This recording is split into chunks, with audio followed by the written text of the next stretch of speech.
Hai Teknosa, apa kabar semuanya? Untuk openingnya kita nggak perlu lama-lama lagi karena smartphone ini berhasil mencuri perhatian banyak pecinta gadget di Indonesia, baik itu fanboy ataupun haters. Yuk sama-sama kita kulik-kulik lebih dalam Vivo V27 5G setelah sekitar sebulan ini nemenin saya sebagai daily driver. Tapi sebelum dimulai mau ngingetin dulu, jangan lupa kasih supportnya ke channel ini nanti di akhir video, supaya channel ini bisa terus-terusan produktif bikin video-video sharing gadget kayak gini. Let's go. Oke, di poin minus terbesar yang mutlak ada di HP ini dan mungkin udah banyak diomongin sama orang-orang di luar sana. Kalau kalian kudu mesti wajib punya smartphone dengan dual stereo speaker yang bagus, Vivo V27 5G ini langsung di skip aja. Tapi kalau sekiranya kalian bisa berdamai sama masalah ini, monggo disimak video berikutnya. Kita langsung ke poin yang menjadi mayoritas dicari calon user ketika mau beli sebuah smartphone. Spesifikasi. Vivo V27 5G resmi jadi smartphone pertama di Indonesia menggunakan SoC MediaTek Dimensity 7200 5G yang punya fabrikasi 4 nanometer. Ukuran yang sama dengan flagship Snapdragon 8 Gen 2 yang performanya positif banget. Selain chipset yang potensial, V27 ini ditandem memori standar 2023. Yaitu 8 plus 256 GB, termasuk juga untuk fitur extended RAM sampai plus 8 GB. Jenis storage yang dipakai juga bukan kaleng-kaleng karena udah pakai UFS generasi ketiga. Jadi kalau soal dipakai untuk harian, jelas smartphone ini bisa sat. Oke, kalau kita ambil datanya dari benchmark populer seperti Antutu, hasilnya emang sangat impresif ya, skornya nyaris 650.000 poin. Dilanjut untuk skor di Wildlife Stress Testnya juga gila banget. Bisa dapat skor 4100 poin dengan stability mencapai 99%. Sementara skor yang biasa-biasa aja ada di CPU throttling yang dapat 83%. Gak impresif tapi ya gak jelek juga. Biar lebih afdol nanti kita bahas di bagian UI-nya. Gimana kalau soal gaming experience? Nah, kita akan bahas sisi gamingnya dari dua poin yang berbeda. Pertama soal optimalisasi dan kompatibilitas dengan pihak developer game. Mobile Legends sampai hari ini masih belum bisa frame rate ultra ya, baru opsi grafisnya aja yang udah bisa ultra. Terus apakah nantinya kebuka frame rate ultra? Jawabannya saya nggak tahu karena saya nggak punya orang dalam.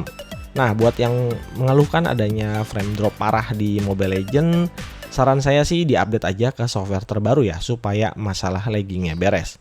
Bisa dilihat dari data record yang udah saya ambil, sekarang Mobile Legends bisa stabil di 60 fps. Lanjut untuk PUBG Mobile, Vivo V27 ini settingannya udah lumayan ya. Opsi favorit di Smooth Extreme udah kebuka dari awal unboxing, cuma belum ada kepastian apakah nantinya bisa sampai kebuka di mode 90 fps.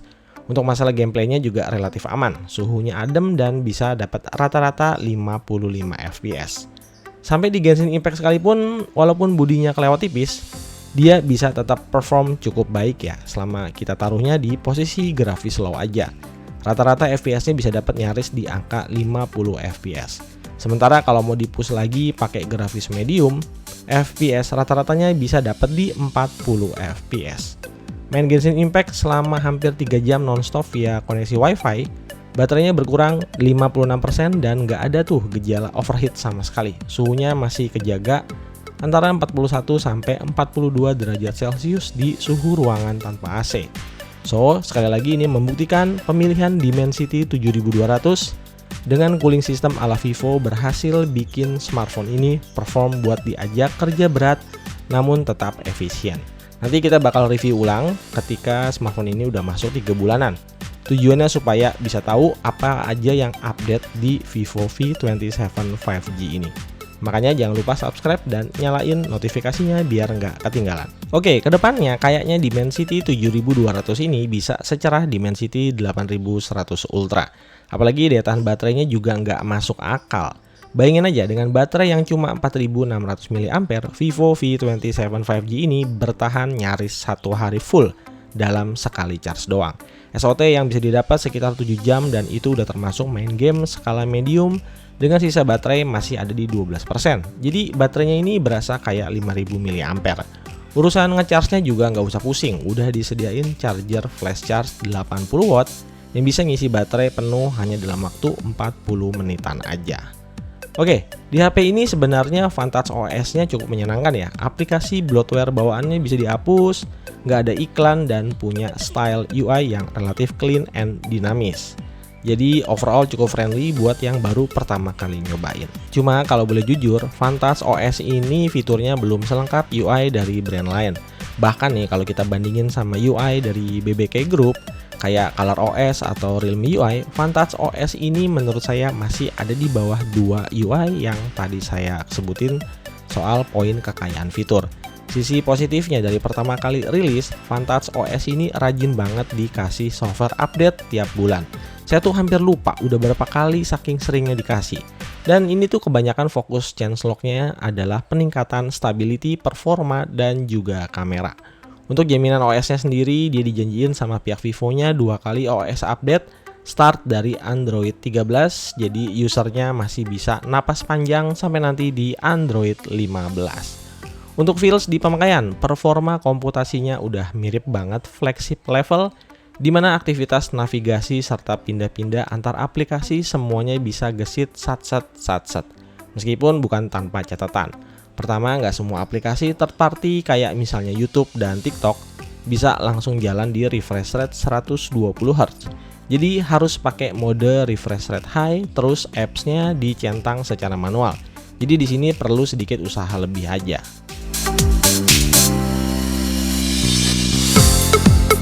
Ngomongin soal kamera, concern saya langsung tertuju sama Sony IMX766V plus OIS di kamera utama dan juga kemampuan video recording di kamera depan yang setupnya bisa sama kayak di kamera belakang loh.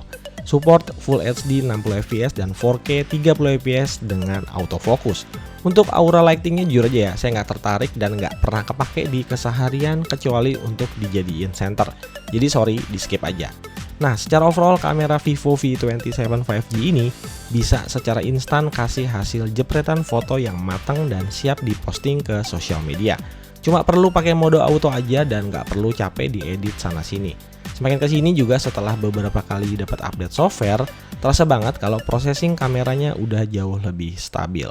Karakter fotonya khas Vivo banget ya, detailnya tajam, dynamic range-nya luas, terus dia punya saturasi warna yang juga ngepop, tapi nggak kelewatan over. Emang jadinya kerasa nggak natural, tapi in a good way, seperti yang udah saya bilang, fotonya matang dan siap pakai hampir di segala skenario.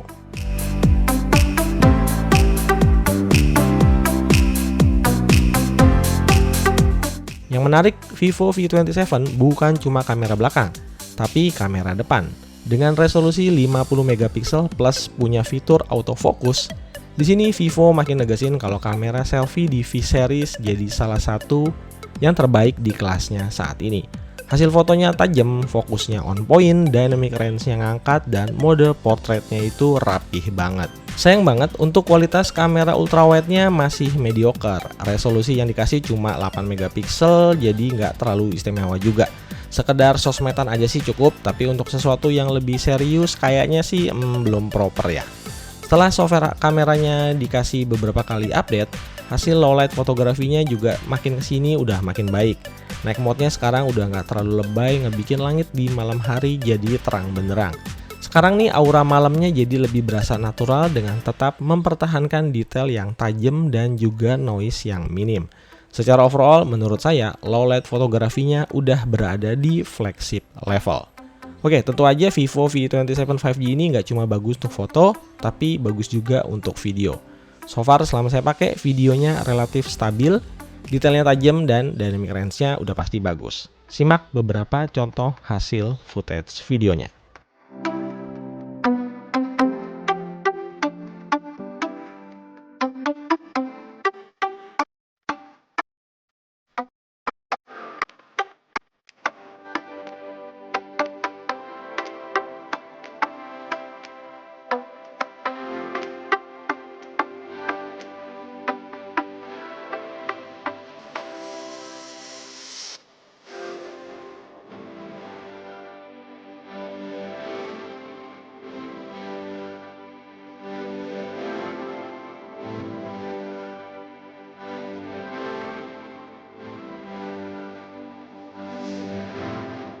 Vivo V27 5G ini beneran ngasih angin segar buat para gadget lovers yang pengen punya HP premium selayaknya flagship tanpa perlu ngerogoh kantong terlalu dalam apalagi pakai pay later.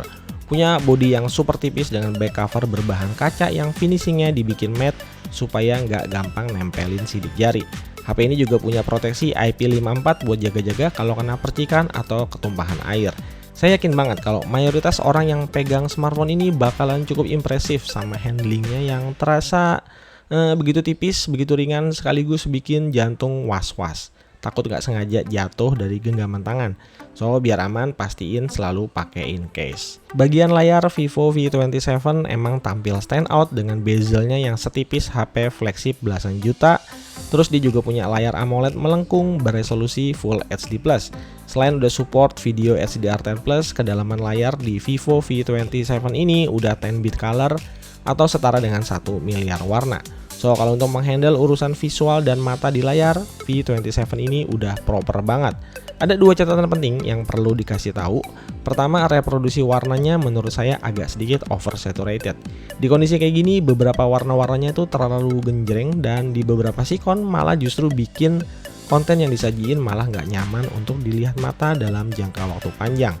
Ditambah lagi pengaturan color setupnya juga kurang advance ya, karena cuma nyediain 3 opsi tanpa ngasih keleluasaan buat melakukan manual setup yang lebih luas.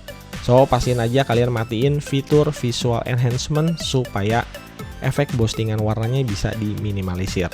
Yang kedua, touch sampling rate sensitivity di layar V27 ini termasuk oke dan sampai hari ini saya nggak nemuin adanya gejala touch delay beserta teman-temannya. Kalau ngomongin sisi positifnya, layar melengkung kayak gini tentu bikin navigasi full screen gesture jadi lebih enak karena sentuhan jari tangan di tepian bezel terasa lebih licin kalau dibandingin smartphone dengan layar flat. Selama dipakai, urusan accidental touch-nya juga so far nggak ada masalah. Kekurangan untuk layar jenis curve kayak gini mungkin untuk beberapa gamers jadinya terasa kurang nyaman. Catatan terakhir, menggunakan smartphone dengan layar curve kayak gini perlu ekstra perhatian. Pilihan screen guard yang cocok biasanya hanya hydrogel dan ini tuh jarang tersedia dalam bentuk tempered glass ya. Untuk proteksi layarnya juga belum ada info valid. Apakah dia tuh pakai Corning Gorilla Glass atau bukan? Intinya dijaga aja baik-baik biar nggak terus pecah.